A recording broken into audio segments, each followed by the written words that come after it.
Terroir. I'm Simon Jacob, your host for this episode from Jerusalem. The Kosher Terroir is a show dedicated to all topics wine-related in the kosher world. Because of that focus, I'd like to ask of you a special favor. Wineries and winemakers here in Israel are again faced with outside influences that are threatening their entire industry. This war has virtually stopped tourism, and the enlistment of so many soldiers has basically shut down most businesses, especially restaurants. Israel needs your help now, and one of the most pleasant and significant ways to help provide support is to buy Israeli wine. The commercial infrastructure is already in place, and this is a very pleasant and meaningful way to show your support of Israel during these difficult times. The following is a conversation with Adam Montefiore, a wine trade veteran and winery insider turned wine writer who has contributed to the advancement of Israeli wines for over 35 years. He is the wine writer for the Jerusalem Post and has been called the English voice of Israeli wines and the Robert Mondavi of Israel. Please sit back, relax, and listen in on this informative and enjoyable conversation. Welcome, Adam Montefiore. It's a pleasure to have you on the Kosher Terroir, and it's really incredible to have you here in Yemin Moshe. Thank you very much. First of all, for me, it's always a pleasure to come to Yemin Moshe. Yeah.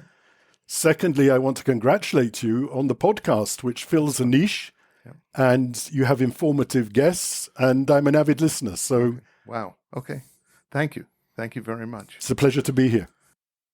For me to come to Yemin Moshe is part of my family history. And most people don't know that Moshe Montefiore, was a great wine lover. Yeah. He drank a bottle of wine every day. This is written. The wine was probably port, which the English used to like in those days. Yeah.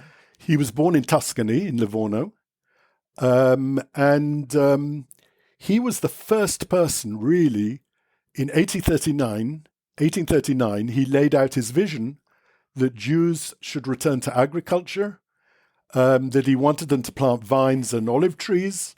He noticed how well they grew in Eretz HaKodesh, in the Holy Land, and he had that vision long before. I mean, he was a forerunner of Zionism, and he had that vision, which he laid out before the first recorded winery, which was Geneo in 1840.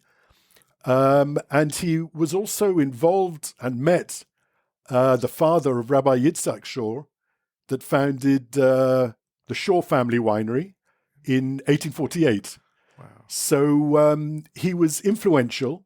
He thought that Jews should return to agriculture, that they should work for a living instead of just receiving charity from overseas. And this was the principle behind him founding Mishkanot Shanim.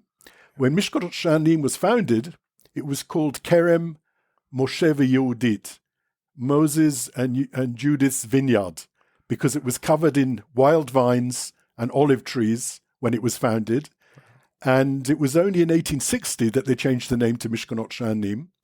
And this became the cornerstone of modern Western Jerusalem. He bought the first Jewish land, which started off the citrus industry in Jaffa, which became the Montefiore Quarter of Tel Aviv. And he was a wine lover. In his diaries, he used to drink wine from Israel. He usually drank wine called Hebron wine, because wine was named after where it came from, not from the variety, not from the style, but from where it came from. So he drank Hebron wine, and he bought small casks of wine to take home.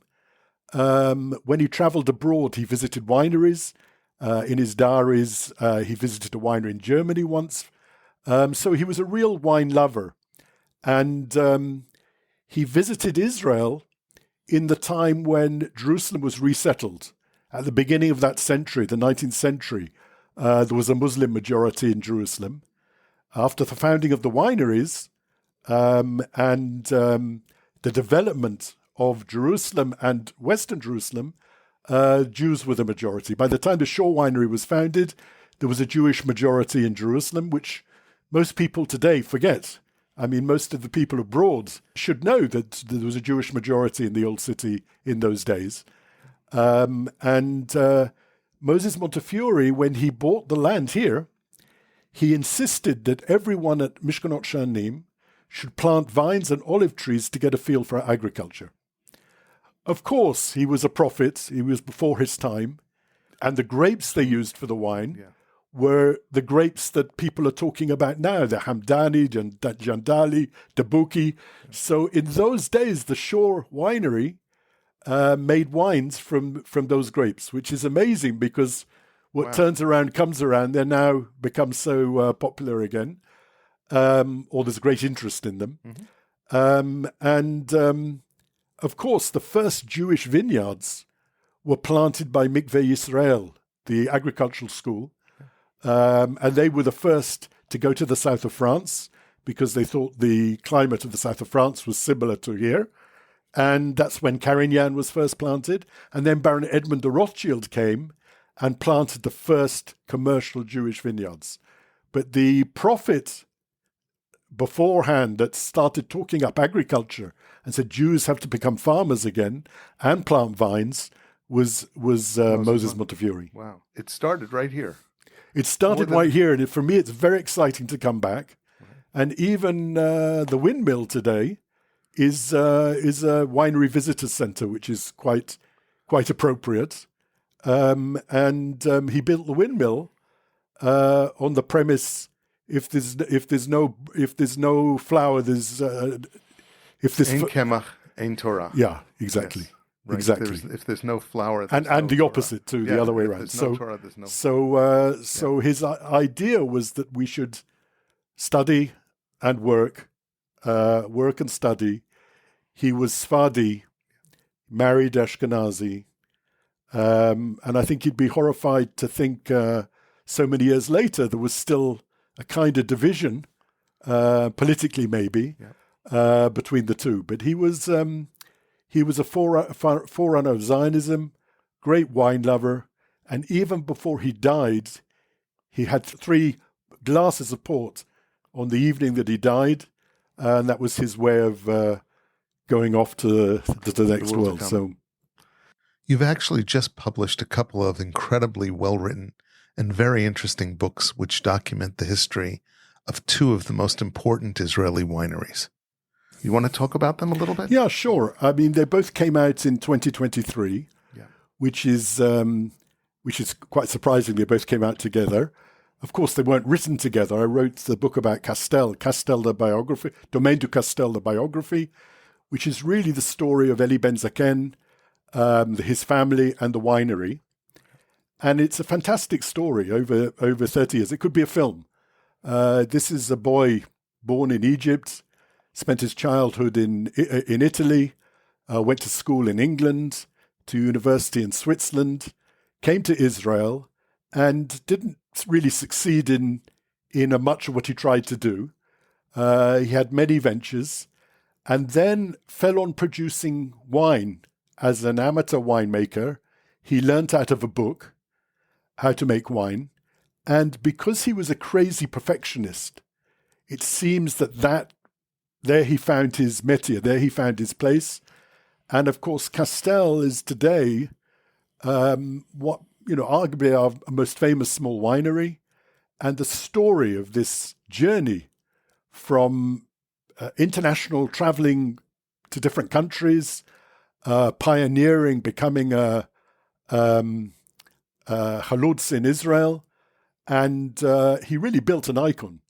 And today, Castel is possibly the most famous kosher winery in the world, maybe I'm not exaggerating, but it's a fantastic world-class winery, regardless of whether it's kosher or not. And I was proud to write the book. I wrote it in 2021, and it was published and launched in May this year. And it's a great read. It's an Israel success story. And that really covers 30 years of Israeli wine. The other book I wrote, which has only just been published in English now, is the Golan Heights Winery, celebrating 40-year anniversary. The book was published in Hebrew as well. The Hebrew version was published in June. The English version is published literally this month. I was hoping that. By the way, I was hoping that. I was wondering if there was going to be an English version. Well, I wrote it in English. Okay. It was written to be read in English, so I too was delighted it came out in English. Very good. This is the story of the Israel wine revolution. The Golan Heights Winery was the pioneer of Israeli wine, was the first winery to plant vineyards at high-altitude vineyards, to bring New World winemaking techniques to Israel, to bring expertise from abroad. Yarden was the first brand to win awards internationally, regardless of whether they were kosher or not. And they've continued to be the dominant, one of the larger wineries. The viticulture today is, I think, some of the most advanced in the world. Victor Schonfeld, the winemaker, has been there 30 plus years. And they continue to be the leading of the larger wineries.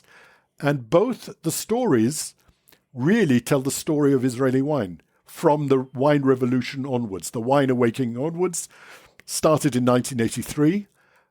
So the Golan Heights Winery, 40 years old, and Castel, 30 years old. These two stories are both Israeli success stories. They're both stories of people succeeding beyond the odds. And they've really brought Israeli wine to a place far removed from the Israeli wine I remember, 40 years ago. Right. Two impressions that I have. When I go into Castel, it's so beautiful. It's just a beautiful place. The winery is beautiful. The barrel room looks like a 5-star restaurant, and I'm sure you could eat off the floors. Yeah. Which I don't think that there's a barrel room in Israel. I know there's some incredible barrel rooms in France. It really is a Bet Mikdash of wine. It's an amazing place. And you see the perfectionism in every step. I mean, when he made his first wine, he decided on the label. He produced only 2 barrels, 600 bottles. The wine was wrapped in paper. The logos barely changed. So he made a wine which could have been a one-off. I mean, he might have made one wine and that was it. But even then, he made it as though it was the only wine he'd ever make, and he wanted it to be perfect. So the fact that he's barely changed the label in 30 years, and he's still creating. I mean, he's now founded the Raziel Winery, is amazing. And he's a beacon of quality, of style, and has really influenced Israel wine, as has Victor Schonfeld and the Golan Heights Winery. So it was a great honor for me to write books for these two wineries, because they are the wineries that really created the wine revolution in Israel. Yeah, and both in different ways, both in really different ways. I mean, Eli Ben Zaken has a bit of chutzpah in him to come out and name your first wine Grand Vin. Yes, is like, are you kidding? But it is Grand Vin. Speech has a certain power in Judaism, and when you call something by a name, you empower it. And I don't think he could have picked a better name. Well, not only that, but it was Serena Sutcliffe, a master of wine, head of Sotheby's wine department, who tasted the wine by chance. She was given a sample. The story is in the book. And she wrote back, "This is the best Israeli wine I've ever tasted."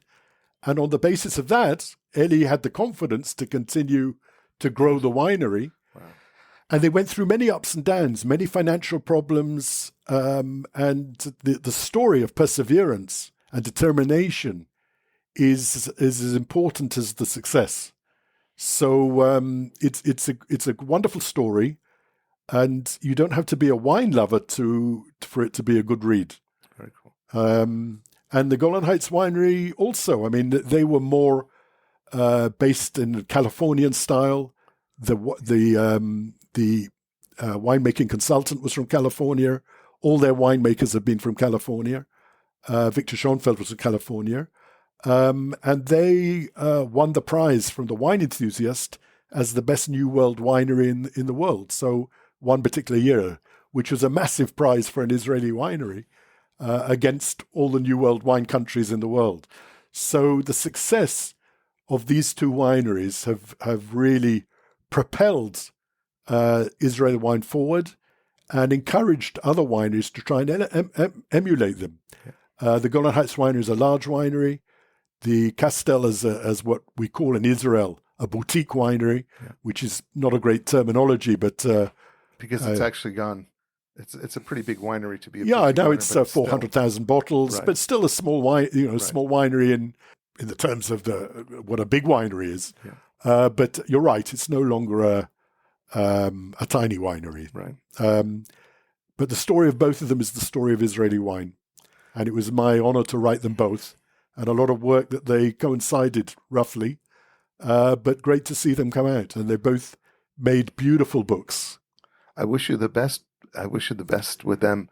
I know both Ellie and Golan Heights Winery are both very proud of those books. So I saw them being promoted by both of them. Yeah, I mean, you can buy them from the wineries concerned. You can visit from their visitor centers, or you can ring them up, and I'm sure they'll post them to you if you pay the postage. So they're both available. And Golan Heights Winery is in Hebrew and English, and the Castel book is in English only.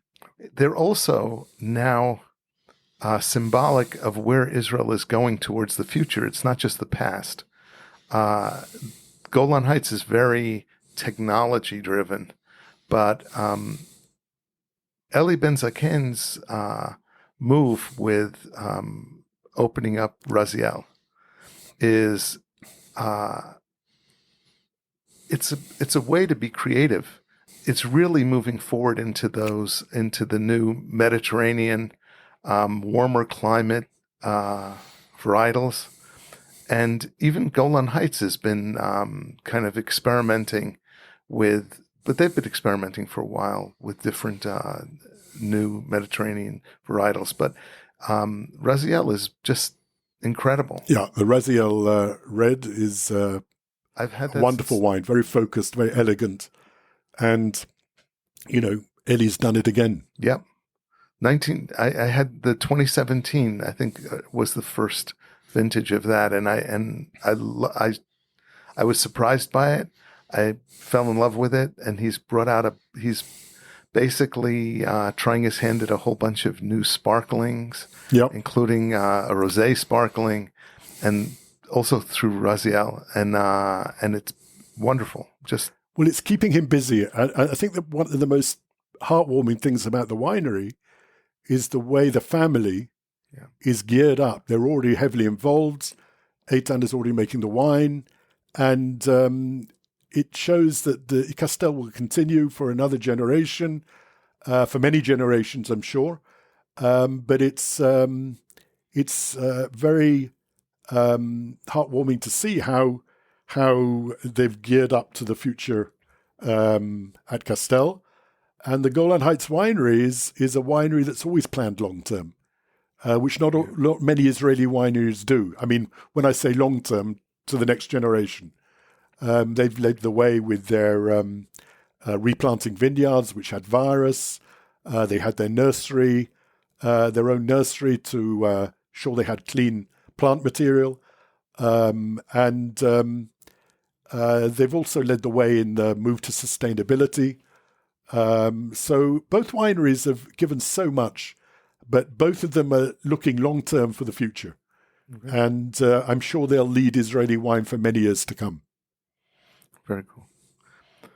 All right. I have, since you've got your finger on kind of the pulse of the Israeli wine industry, and and I know you've spoken recently on Nahum Siegel's program in the United States.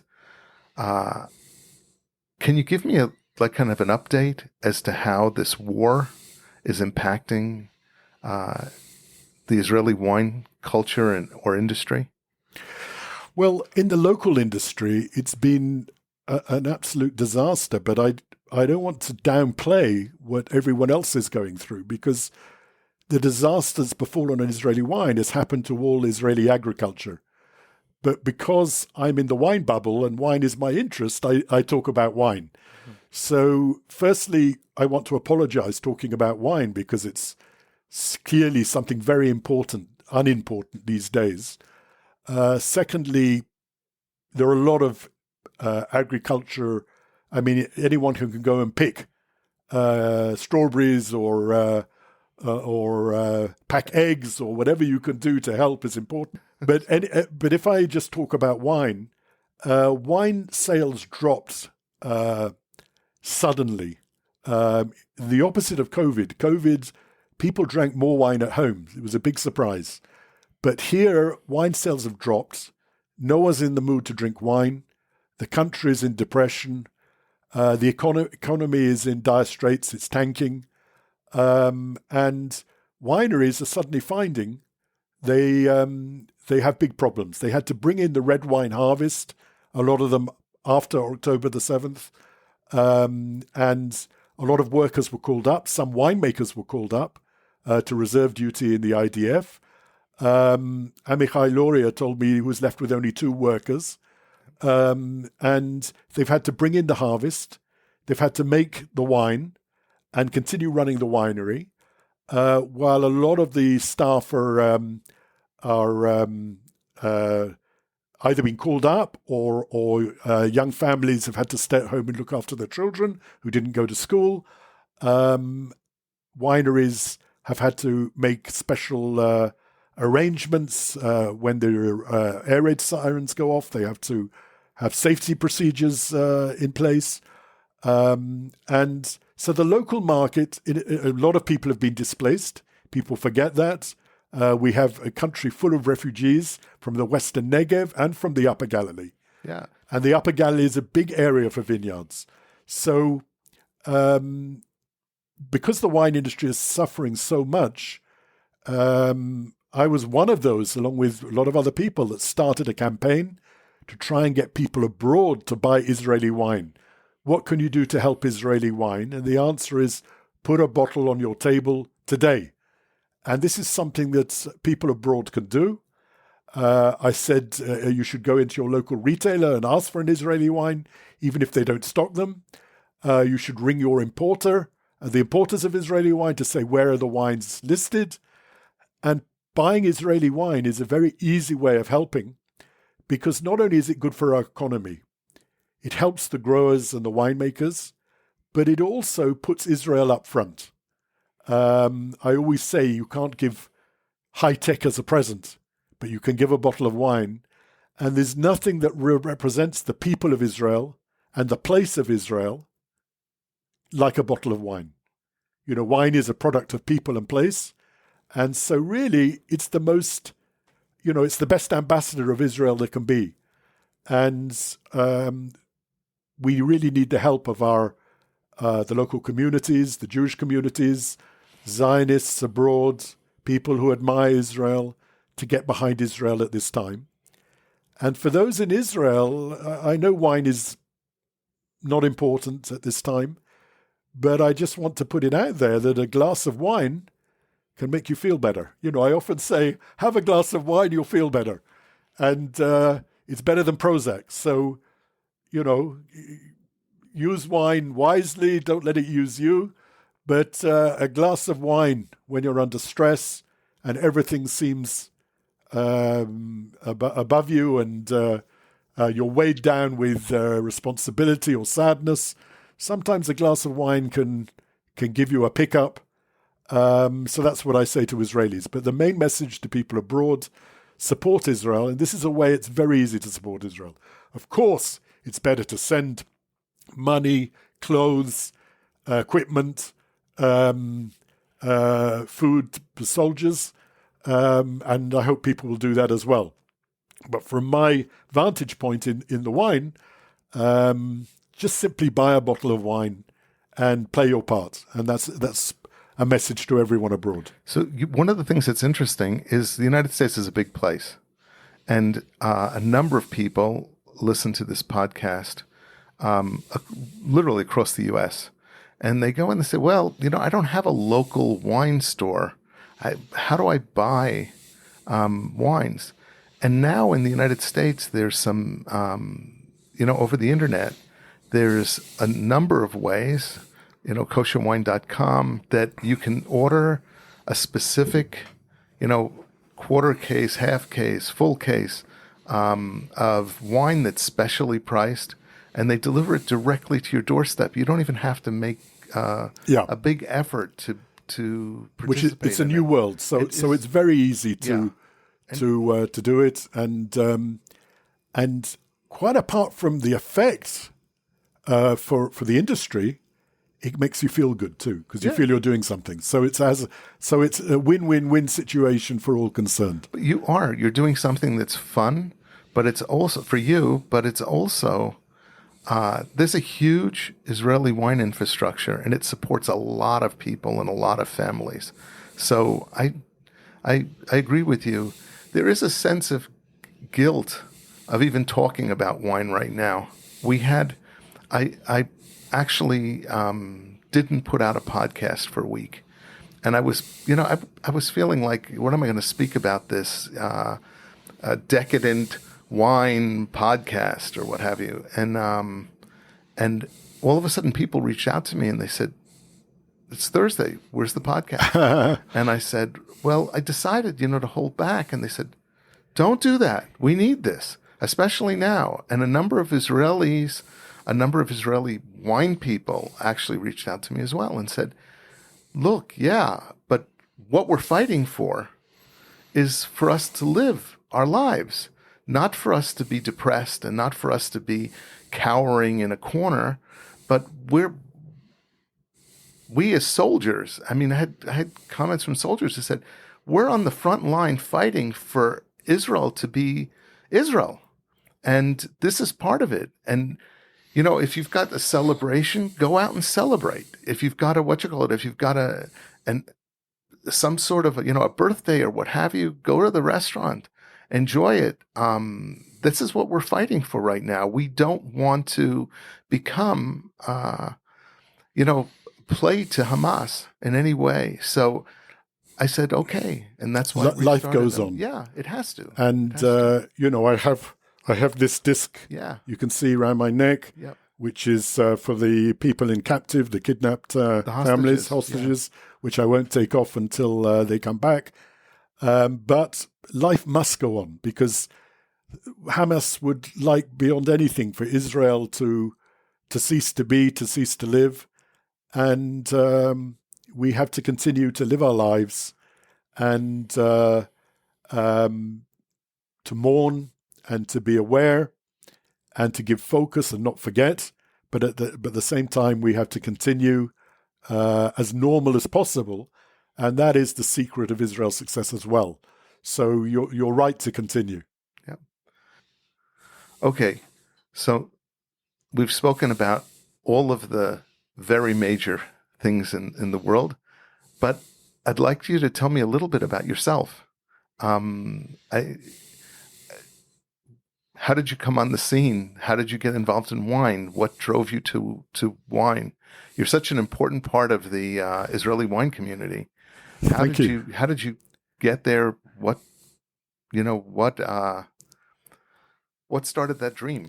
Well, I started off in beer. I was born in London, brought up in England, started working in the drinks industry in England a long time ago, and I worked for a company called Bass Charrington. Mm-hmm. And Bass Charrington was the largest brewery in England, the largest hotelier in the world at that time, and the largest. And they had wine interests. They owned chateaus in France, and they had a 300-year-old wine and spirits company, Shipper, with cellars under Regent Street in London. So Bass Charrington was a company that doesn't exist anymore. No one's heard of it, but 30 years ago, 40 years ago, it was everyone would have heard of Bass Charrington. So it was a brewery, the largest brewery in the United Kingdom. I started in beer, and I was put in about 1978. They had to give some names to a wine course, a WSET wine course. Wow. And I was put on the course to make up the numbers. Oh, we'll give you another name. And I studied there at WSET, then did another course with WSET. When I finished the course, I was given a book. I was given the Hugh Johnson Pocket Wine book as a present for finishing. And for the last 28 years, I've been the Israeli person writing the text on Israel and some of the Eastern Mediterranean countries and North Africa for this same book. I never knew that. Yeah, so this was an amazing beginning for me. And gradually I moved from beer to wine, which I found a whole much more rewarding, much more complex world. And my last job before making Aliyah was wine manager for their hotel division. And we put Yarden wines on the wine lists in 55 hotels around England, around Britain. And it was the first time that I started pushing the Eastern Mediterranean. It's also a baby of mine, which is over the years, that I believe Israel is not an island and kosher is not a country. So we're part of a region, and the region is the Eastern Mediterranean. So our wines should be on the shelves in the wine shops and on the wine lists under the heading Eastern Mediterranean, alongside Lebanon, Turkey, Cyprus, Greece. And this is our wine region. So I started in my hotel days pushing this. Israel's part of the Eastern Mediterranean. I've never really stopped since. And I think I was probably the first to push this concept of Israel being part of a wider region. There's a lot of people who are very interested in... And now everyone's doing it, but I was doing it 30 years ago. So I was wine manager of the hotel division. We had a lot of success. We had press saying our wine lists were way ahead of the competitors. And we had a wine program, including sommelier wine competitions. And then I made Aliyah in 1989. Of course, as part of being wine manager of this hotel division, I started to get to know Yarden wines. And I worked with Yarden wines from 1986 as a customer. I then made Aliyah in 1989, and I went to Yarden and said, okay, here I am. I'm ready to work for you now. And they said, wow, we're too small. We don't want someone like you now. So I joined Carmel, what was then Carmel Mizrahi. I worked for them for 2 years in wine education and in hotels and restaurants, because on-premise was my bag, what I was good at. And that's become, just so people know, that has become the absolutely critical distribution channel for Israeli wineries. It's sure. Through restaurants and hotels. Sure. It's absolutely critical. I mean, that's more here than I've seen in any other country or any other place in the world. Yeah. So, yes, it's amazing. So I worked 2 years for Carmel. Then I joined Yarden. We started Press Yarden, the Yarden Award for Wine Service, which until today is the main wine waiter competition. We had this first sommelier course in Israel. Right. And I also became the export manager. And that's when I first became like a kind of spokesman for the Israeli wine industry abroad, because I was an English speaker. And working for Yarden, we got everywhere. So every wine exhibition, we were there. And people abroad, if they wanted to know about Israeli wine, started to ask me.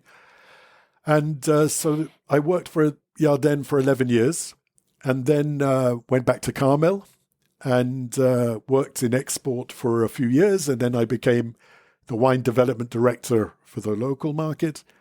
And And in 2016, I left Carmel and I went independent. So the first part of my life was really hotels and restaurants, sommeliers, wine service.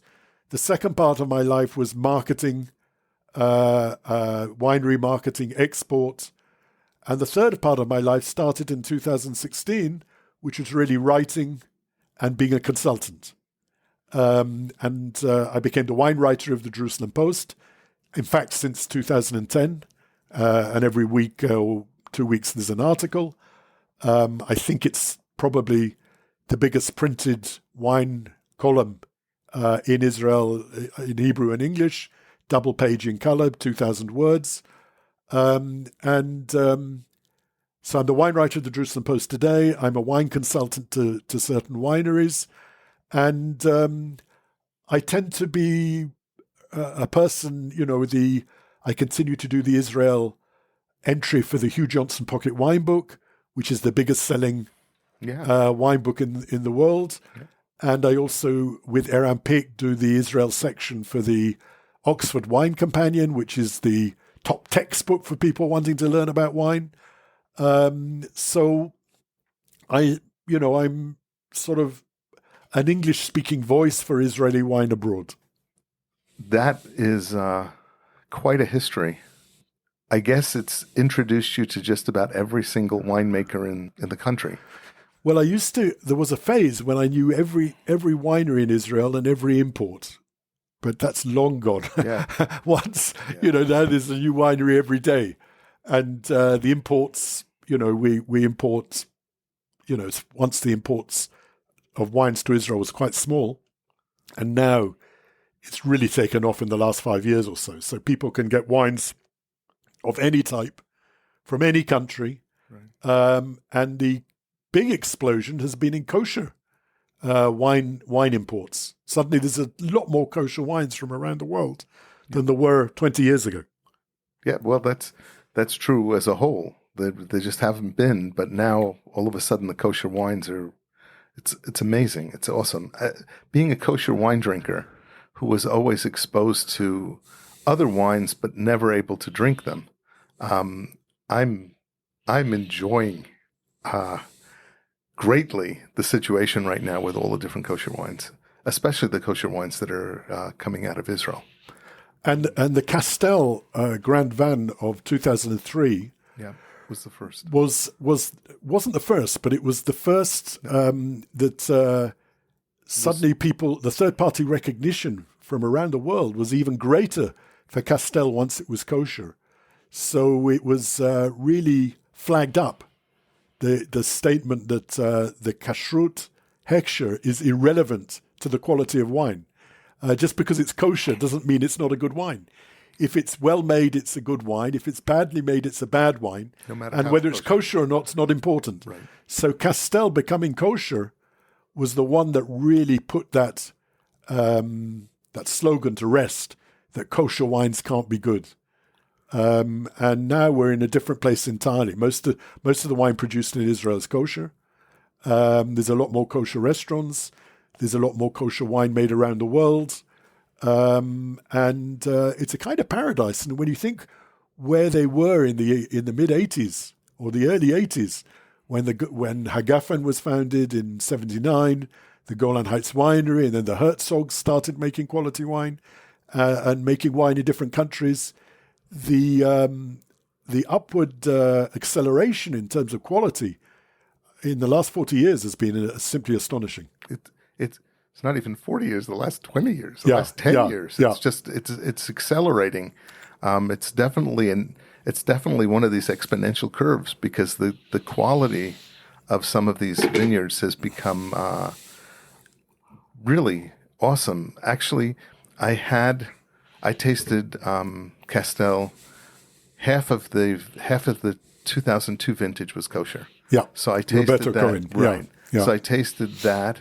But then in 2003, it was full on. The whole vintage was made kosher, and it's been amazing to me watching these different wineries take on being kosher and just watching them explode with just fantastic wines. Just super Flam, Wittgen, Seurat are good examples where they effortlessly made the change.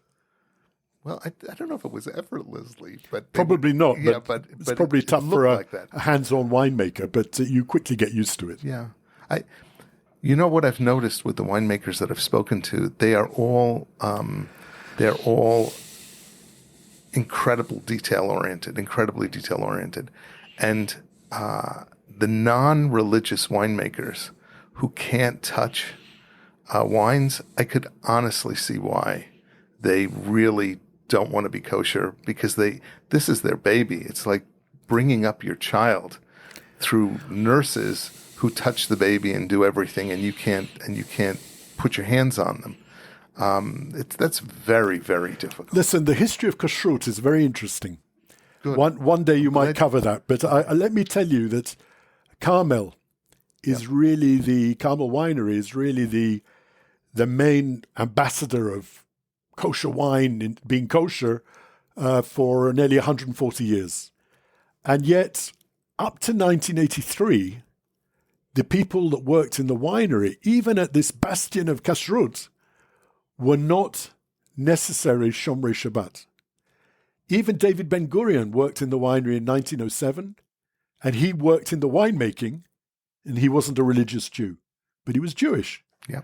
And the fact is that kashrut has got far stricter, and it really can be dated from the 1980s, when Shas was founded in 1983.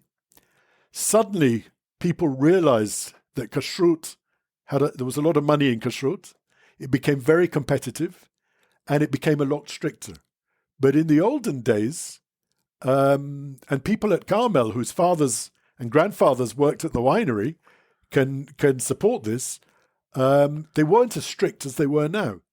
And what I say to you is that, if the winemaker's Jewish and he's not an idol worshipper, then, you can argue about the kashrut then. Of course, when Shaw made wine, Shaw Winery made wine, there was no kashrut certificate. Right. You bought from Asa Yaakov that you knew who made wine because you knew he was a good Jew, but there was no kashrut certificate. There were no bottles. Right. So there was no formal rabbinical control on the production. So the history of the development of kashrut is fascinating. Today you have Zohar giving a kashrut certificate. Yeah. On a totally different basis, which they believe is closer to the original halakha. Right. But it's not for me to argue this with you, but it's an interesting program. You wouldn't be arguing it with me at all. Yeah. Let me tell you, you would not be arguing it with me at all, because I'm one of the people in that camp. I believe that we really need to accept Jews. And if a Jew is the person who's involved with what's going on, I'm very much... If he's Jewish, yes, and is not an idol worshipper, yes, then according to halakha, they're fine. It's things develop with time and with competition, and it's even goes with me. It involves walking into a restaurant, and though in the United States you can't get wine that is not mevushal, that's not mevushal. The issues that I have is when you walk into a restaurant, I like the waiter or the waitress to ask me, do you want to open the bottle or what have you? But I asked them, are you Jewish? And they, when they say yes, I said, no, I'm not. I want you to keep Shabbat. I want you to grow. You're a Jew, just like me. As far as I'm concerned, please go ahead and open the bottle, and I will drink it. And I don't want to give you an excuse to say, no, you're not Shema Dad. No, forget it. So I would prefer that the responsibility was on the drinker, as you say. Yeah. That you had in England, you don't have to have mevushal wine in a restaurant. Right. But you might write on the wine list, if you want to open your own bottle of wine, please ask for an opener. 100%. And so I believe the responsibility should be on the drinker, because they know what they want. So if the drinker doesn't want to open the bottle of wine, they can get the waiter to, but if they want to, or a mashgiach to open the bottle of wine. But the responsibility, as it is with kashrut, you decide which restaurant you're going to eat in, which hechsher's good enough for you. So it's a pity for the world of kosher wine that in America they only have yain mevushal or mevushal In restaurants. In restaurants. It's a pity, but it's it's something that we know this is America. But kosher restaurants in France and England don't have to be. They allow you to pick. They allow you to control your own destiny with regards. And they will try and have a mashgiach who's a sommelier who opens the bottle of wine. For catering, I understand it. Also, by the glass, which is one of the things that you innovated, was wine by the glass. You've done your research. I see. A little bit of homework. That presents problems for people, but I think that's not an issue. That's not really an issue that you can't deal with. Or you could open it yourself. So as long as you, I think the most important thing in America in the market is brand Israel. Firstly, every time there's a kosher restaurant or a kosher wine store, a wine store selling kosher wines, Israel has to be branded in kosher. So it's unacceptable that there's a heading kosher and Israel is part of kosher. Israel has to have its own section and to be marked Israel on the wine list, and also, for branding of the country. And also, I believe, as I've said, that in quality retail stores, Israel should be taken out of kosher, because Israel is the only wine country that's kosher that crosses over, that really crosses over. It's the only country where you could say the best wines happen to be kosher. You can't say that in California or in France or anywhere else, but you can in Israel. So Israeli wines, where possible, should be taken out of the kosher shelves and put, if it's the Cabernet Sauvignon, under the varietal Cabernet Sauvignon, and if it's regional, should be put under the Eastern Mediterranean. Where they are today is under a heading which says rest of world or others, but you've got Greece, which is turned into a massive popular wine country. I see they've just produced a kosher Greek cuvée. We can wait on that one. But Israel should be marketed on the shelves alongside countries of its region, and in kosher it should be marketed as Israel. So these are the two pleas for wine retailers and people who have wine lists. If you have a wine list and you put Chateau Moussard from Lebanon, sorry, we're talking non-kosher now. No, that's fine. And you've got Yarden and Castel, they should be, and Assertico from Greece, they should be under a section, Eastern Mediterranean, or Near East, or Ancient World, or whatever they want, the Levant, or whatever they want, but they should be under a heading rather than others, or just listed as the extras without a home. Right. So the branding of Israel is very, very important. And certainly within kosher, I always hope to see Israel listed and branded as a separate area within kosher. Very important. Especially, at one time, there were only a few, but now there's so many wineries, really so many wineries globally that are kosher, that it's really important to do that. I mean, and actually now with the war, some of the distributors are putting together packages of Israeli wines in order to distribute. So for people who want to specifically support Israel in that. But you're right, as a whole, that's the way it really should be segmented. I mean, I'm biased, but I think the best range of kosher wine and the best quality of kosher wine in the world is Israel.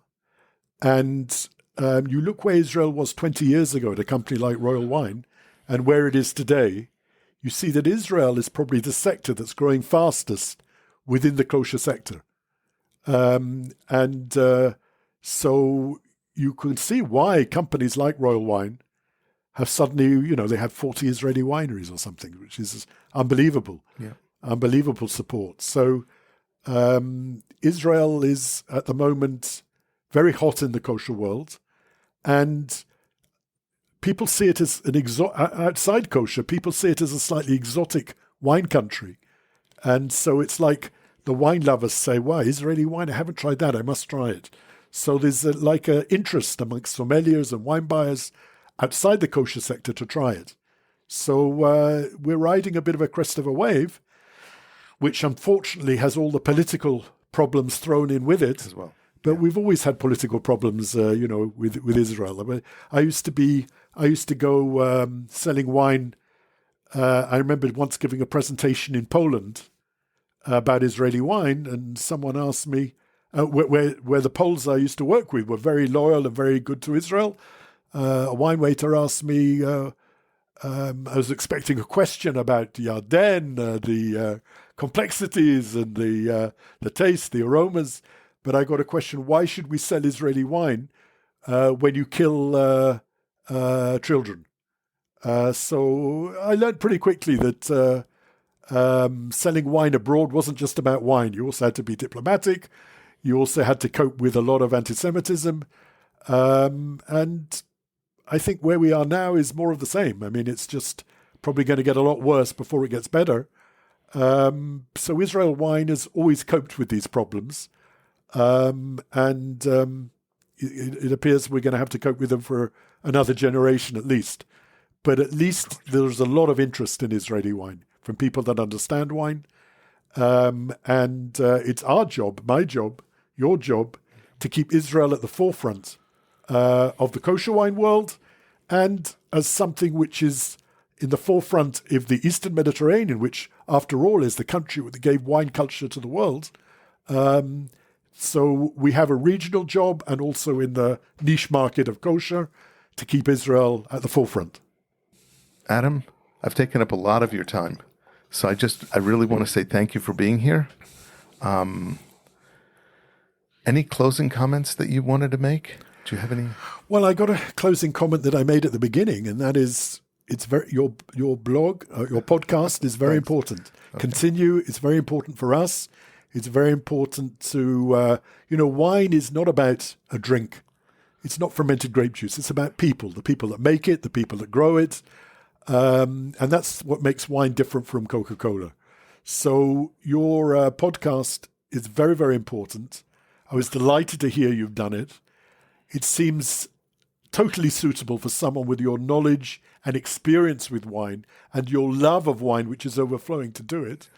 So when I received your call, I was quite delighted and quite honored that you should ask me. And I want to say Yashar Koach, continue, and don't stop. Yeah, Yashar Koach to you, Hazak u'Baruch to you. Hazak u'Baruch. It's a pleasure. It's a pleasure seeing the articles, and it's a pleasure seeing your name pop up in every place. I mean, it just is. It's ubiquitous across the Israeli wine industry and across the kosher wine industry. Well, I've been around a long time, which helps. But it's also you're involved. You get very involved in so many things that are necessary today. There's so many new wineries, and you really give a face to all of Israel. So thank you. Thank you very much. It's a pleasure to have you on the podcast. Thank you. Thank you for being on the Kosher Terroir. Toda. Thank you. Bye-bye.